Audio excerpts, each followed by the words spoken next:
Selamat pagi pemirsa, apa kabar Anda di pagi hari ini? Senang sekali saya Graciela Taime dapat menjumpai Anda dalam Berita Papua. Sejumlah berita menarik dan teraktual telah berhasil dirangkum tim redaksi kami. Berikut 3 berita utamanya hari ini.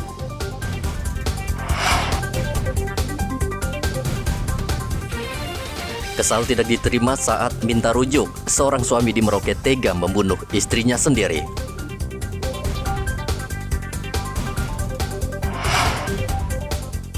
Lakukan tindakan tercela, 2 anggota Dirlantas Polda Papua Barat dipecat. Puluhan kendaraan terjaring razia operasi zebra di Timika dan Yapen.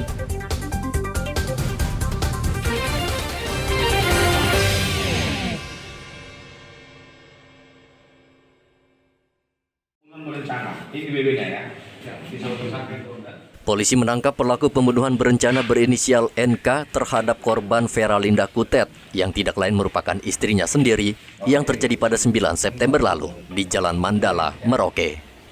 Pelaku sudah merencanakan matang pembunuhan tersebut sejak dari Bovendigul. Ia mempersiapkan senjata tajam untuk menghabisi nyawa korban. Kapolres Merauke AKBP Sandi Sultan mengatakan setelah bertemu dengan korban di Merauke, pelaku emosi karena permintaan untuk rujuk ditolak sang istri. Ia lalu menyerang korban. Tersangka dalam hal ini sudah merencanakan untuk melakukan pembunuhan terhadap korban. Dia membawa pisau yang dibawa dari Bovendigul dan diselipkan di punggung dirinya. Kemudian pada saat bertemu dengan pelaku korban ini tidak ada menyapa, jadi langsung dia tikam. Pelaku saat ini sudah ditahan di Mapolres Merauke. Polisi menyita barang bukti berupa sebilah pisau milik tersangka dan baju milik korban. Pelaku diancam pasal 340 KUHP, subsider 338 KUHP dengan ancaman pidana mati atau penjara seumur hidup. Muhammad Ridwan melaporkan dari Merauke, Papua.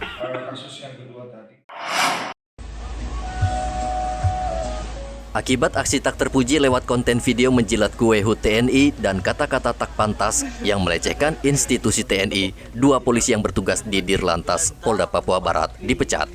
Pemecatan atau pemberhentian tidak dengan hormat terhadap 2 polisi tersebut ditetapkan dalam sidang kode etik profesi yang digelar di Mapolda Papua Barat.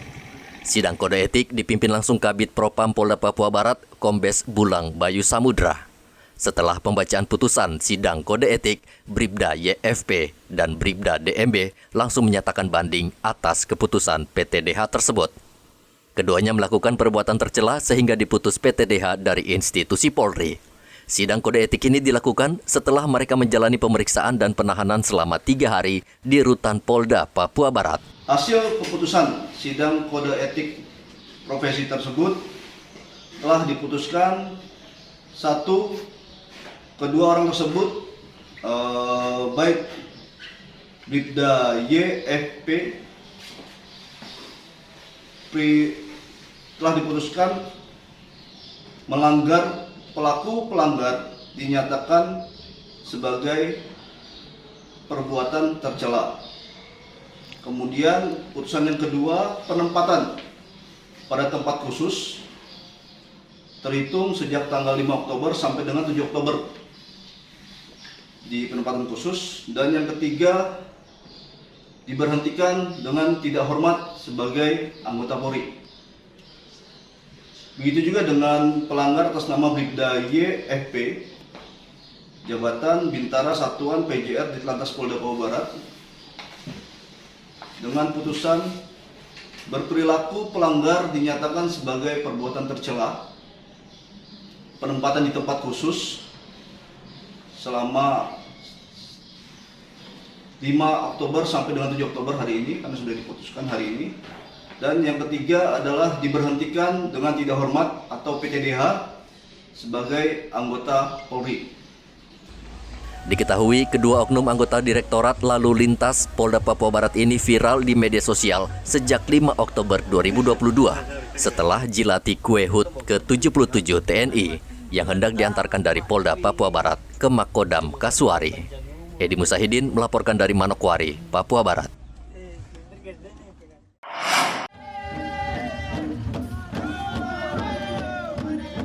Komisi Pemberantasan Korupsi KPK telah memblokir rekening istri dan anak Gubernur Papua. Kuasa hukum Lukas NMB Petrus Bala mengatakan istri dan anak Lukas NMB juga tidak menghadiri panggilan KPK untuk diperiksa sebagai saksi.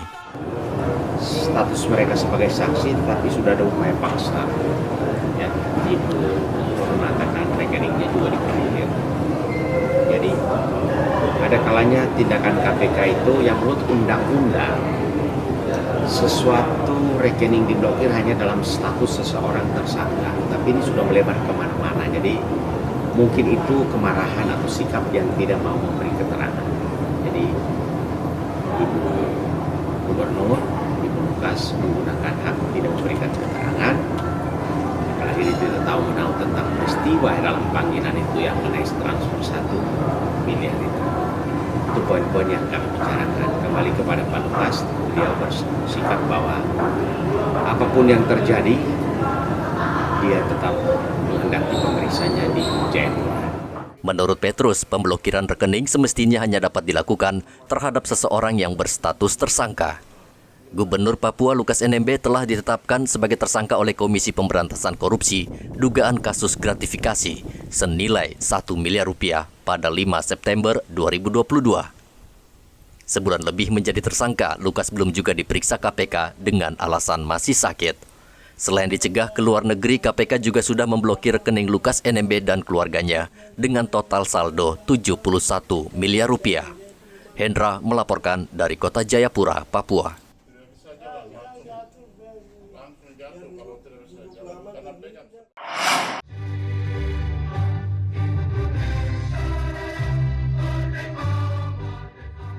Aliansi Supporter Timika menggelar doa bersama sebagai wujud solidaritas terhadap korban tragedi Kanjuruhan di Malang yang terjadi beberapa waktu lalu. Mereka menyalakan 1000 lilin serta tabur bunga di lapangan Timika Indah pada Sabtu malam. Sebelum kegiatan berlangsung, para supporter ini menyanyikan lagu Indonesia Raya.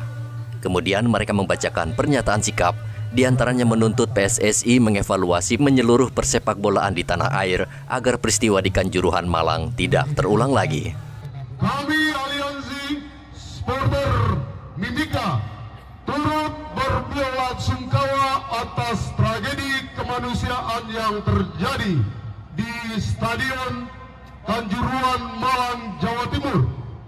Kami Aliansi Supporter Mimika menjunjung tinggi perdamaian dan mengajak seluruh supporter Indonesia bersatu. Kami Aliansi Supporter Mimika mendukung penuh tim khusus yang dibentuk pemerintah pusat untuk mengusut tuntas tragedi kemanusiaan di Kanjuruhan Malang. Pernyataan sikap Aliansi Supporter Timika tersebut kemudian diserahkan ke anggota DPRD Mimika. Kegiatan doa bersama berlangsung lancar dan aman. Mengucapkan duka cita yang mendalam atas kejadian yang terjadi di Kabupaten Malang. Pada kesempatan ini, mari sama-sama dengan segala kerendahan hati kita sama-sama mendoakan. Ya, semoga teman-teman kita atau saudara-saudara kita yang sudah mendahului kita diterima di sisi Tuhan Yang Maha Kuasa, serta keluarga yang ditinggalkan senantiasa diberikan kesabaran, keikhlasan, dan ketabahan. Pada kesempatan ini juga saya selaku Kapolres sangat mengharapkan ya untuk sama-sama kita tetap menjaga kerukunan, tetap menjaga persaudaraan di Kabupaten Mimika.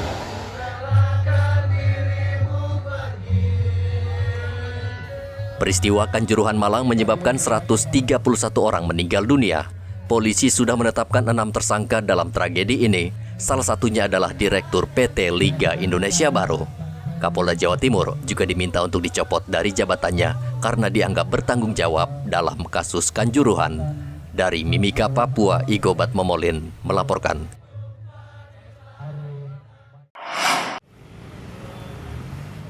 Dalam sepekan menggelar operasi zebra, polisi masih saja menemukan pengendara yang tidak taat aturan berlalu lintas.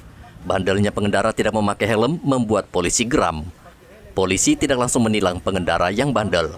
Mereka hanya diberi nasihat agar mematuhi aturan berlalu lintas. Kegiatan yang kami laksanakan dalam rangka operasi zebra masih kegiatan yang sama. Ini tidak ada yang kelima. Kami laksanakan masih sasarannya masih sama seperti kemarin di kendaraan yang kurang tertib, kendaraan berlalu lintas. Sasarannya mungkin masyarakat yang tidak menggunakan helm, serta juga administrasi kendaraan, dan juga mungkin kelengkapan kendaraan. Mungkin kalau kami temukan kendaraan yang tidak lengkap, mungkin kami langsung bawa ke kantor.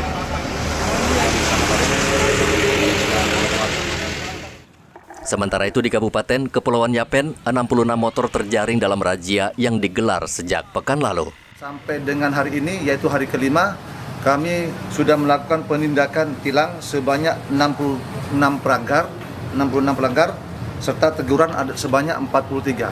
Pelanggaran yang didominasi yaitu adalah pelanggaran penggunaan helm. Masyarakat masih sangat minim sekali tentang penggunaan helm. Padahal helm itu adalah sebagai pelindung kepala kita apabila nanti terjadi kecelakaan, dan juga sebagaimana dalam Undang-Undang Nomor 22 Tahun 2009 tentang lalu lintas, bahwa sebagaimana pasal 291, setiap pengemudi kendaraan bermotor wajib menggunakan helm. Polisi terus menghimbau pengendara tertib berlalu lintas dan tidak melakukan pelanggaran, apalagi menggunakan ponsel saat berkendara. Igobat Momolin dan Herman Beta melaporkan dari Timika dan Kepulauan Yapen. Sejumlah bahan pangan di Pasar Rawamangun, Merauke saat ini harganya melonjak. Pekan lalu harga cabai kecil hanya kisaran 70 hingga 80 ribu rupiah per kilogram. Kini naik menjadi hingga 100 ribu rupiah per kilogram. Begitu juga dengan cabai keriting, naik dari 60 ribu rupiah per kilogram menjadi 70 ribu rupiah per kilogram. Menurut pedagang, kenaikan harga cabai karena stok dari petani minim. Cabai kecilnya sekarang kemarin sampai berapa? Ya 90. 90, naik lagi tuh ya? Iya, naik. Naik berapa? 10.000 apa 20? Naik 10.000. Kalau lombok keritingnya? Kalau lombok keriting sekarang naik. Naik lagi berapa sekarang? Ya, sekarang ya 70. 70 ya, dan 60. Kalau yang besarnya? Yang besar sekarang sama. Sama juga naik ya? Tomat juga naik juga katanya? Iya, naik. Berapa sekarang tomat? Hah? 3.000. 3.000 sekarang ya? Tadinya berapa itu? Tadinya itu 2.000, 1.000. 1.000 ya? Iya. Kenapa sampai bisa naik itu ya Mas? Kalau naik ini gara-gara hujan tuh. Hujan kemarin ya? Ada pengiriman juga. Namun kenaikan cabai tidak diikuti kenaikan harga sayuran yang justru turun dalam 3 hari terakhir ini. Sawi misalnya yang biasa dijual Rp7.000 per ikat, kini menjadi Rp5.000 per ikat. Begitu juga kangkung dari Rp4.000 kini hanya dijual Rp2.000 per ikat. Muhammad Ridwan melaporkan dari Merauke, Papua.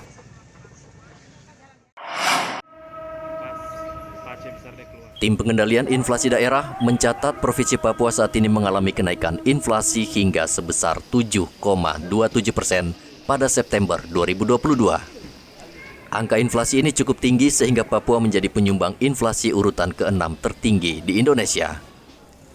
Kontribusi utama penyebab inflasi di Papua adalah kenaikan harga bahan bakar minyak, BBM, transportasi udara, hingga 10 sektor komoditas, yakni kenaikan harga bawang merah, minyak goreng, cabai rawit, hingga LPG.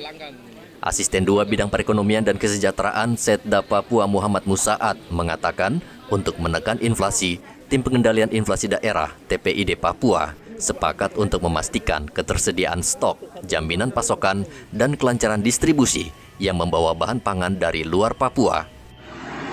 Kontribusi dari sektor-sektor yang menyebabkan meningkatnya inflasi kita.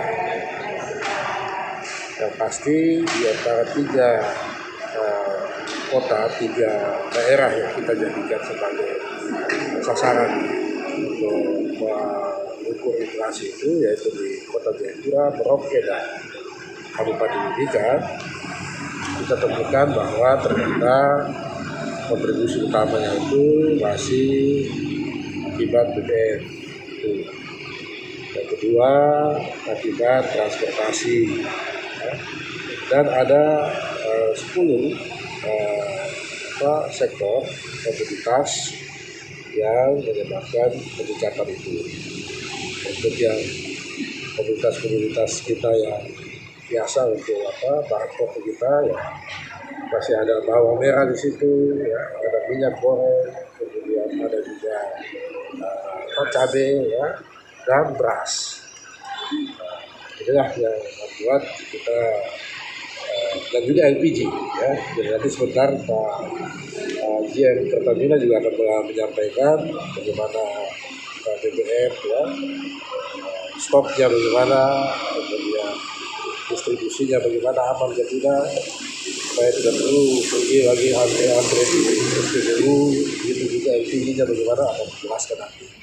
Tim pengendalian inflasi daerah berupaya untuk menekan angka inflasi, salah satunya dengan gerakan menanam cabai di pekarangan rumah, agar kenaikan harga bahan pangan tak lebih dari 5%. Hendra melaporkan dari Kota Jayapura, Papua.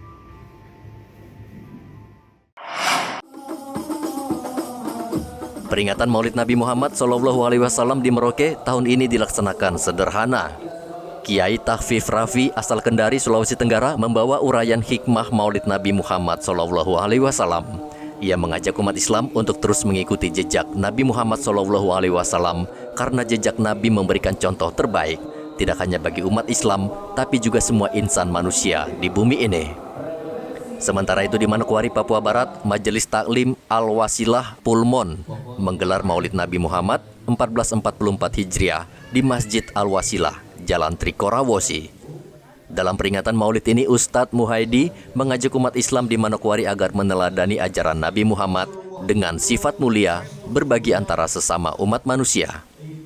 Bagaimana yang dicontohkan baginda Rasulullah Muhammad SAW, kesederhanaannya, kejujurannya, kelembutannya, kesantunannya sebagai pemimpin umat, sebagai pemimpin pemerintahan, sebagai kepala keluarga, sebagai bahkan beliau panglima, itu harus dicontoh. Umat Islam sejak bangun sampai tidur sudah dicontohkan baginda Rasulullah. Kebaikannya, kehalusannya, kesederhananya, kelembutannya, kebaikannya itu. Islam bisa sebesar ini, sebaik ini karena contoh yang diberikan. Apa pesan kepada untuk umat Islam? Bagaimana? Untuk sangat menghormati umat Rasulullah, tidak membeda-bedakan. Rasulullah sangat moderat, Rasulullah sangat toleran, Rasulullah sangat baik kepada siapapun tanpa memandang suku, agama, ras. Bahkan Rasulullah dalam sebuah sabdanya, orang yang paling dekat dengan kamu, orang yang paling dekat dengan pintu rumahmu. Dia tidak sebutkan itu mau Muslim kah, mau Nasrani kah, mau Hindu kah, bukan, tetapi Rasulullah berikan contoh yang luar biasa. Peringatan Maulid Nabi Muhammad ini bisa menjadi momen untuk menjaga toleransi umat beragama di Manokwari yang selama ini terjaga dengan baik. Pengurus Masjid Al-Wasilah juga mengajak jamaah untuk memakmurkan masjid sebagai tempat beribadah dan mendekatkan diri kepada Yang Maha Kuasa. Muhammad Ridwan dan Edi Musahidin melaporkan dari Merauke dan Manokwari.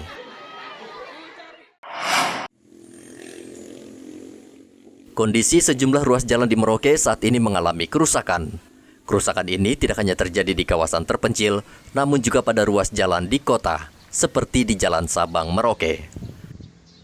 Pengemudi yang melintas di jalur ini harus ekstra hati-hati karena jalan banyak berlubang. Kondisi ini mengherankan warga karena jalan hanya beberapa ratus meter dari rumah dinas Bupati.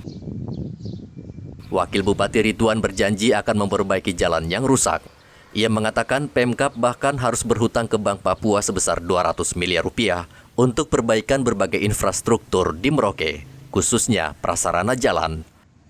Pakai pinjaman, kita peruntukannya khusus untuk apa itu pembangunan infrastruktur, terutama jalan.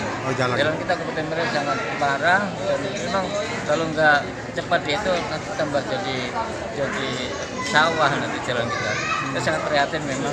Inilah upaya kita bagaimana supaya percepatan itu akses untuk ke kampung-kampung itu sudah bekerja gitu.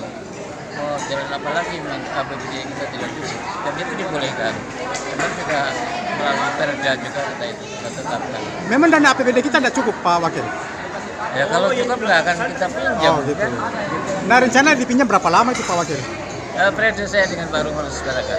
Oh gitu. Itu sudah lunas berikut dengannya. Berarti tahun ini sudah mulai action ya Pak dari 200? Sudah mulai. Sudah. Ridwan menambahkan, pinjaman tersebut sudah sesuai prosedur dan sangat diperlukan untuk perbaikan jalan sebelum kerusakan semakin parah. Muhammad Ridwan melaporkan dari Merauke, Papua.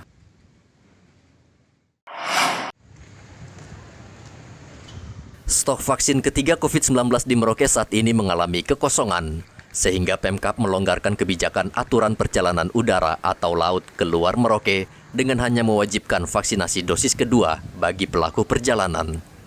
Kadinkes Merauke Neville Muskita mengatakan kelonggaran kebijakan tersebut belum diikuti dengan aturan resmi yang dikeluarkan baik dari Satgas COVID-19 maupun dari kementerian terkait. Menurut Neville, kebijakan tersebut terpaksa dikeluarkan Pemkab agar tidak menghambat warga untuk bepergian. Kalau ada edaran resmi dari pusat, kita ikuti. Tapi kalau menurut dokter sendiri melihat hal ini seperti apa dok? Artinya apakah tidak memicu untuk terjadi kembali COVID merebak? Tidak masalah, kuncinya kan tetap di prokes. Tapi untuk vaksinasi itu kan menambah imunitas, sehingga kalau dia terinfeksi dia tidak mulai jatuh dalam kondisi yang berat. Kalau kita di Merauke menurut saya sih sudah cukup bagus karena kita cakupannya kan tertinggi di Papua. Sudah artinya herd immunity untuk Merauke sudah terbentuk. Makanya itu kita lihat aja pengalaman Omikron tahun ini kan tidak terlalu berdampak. Sudah sebulan stok vaksin dosis ketiga di Merauke kosong, padahal masyarakat sangat membutuhkan, khususnya mereka yang hendak bepergian.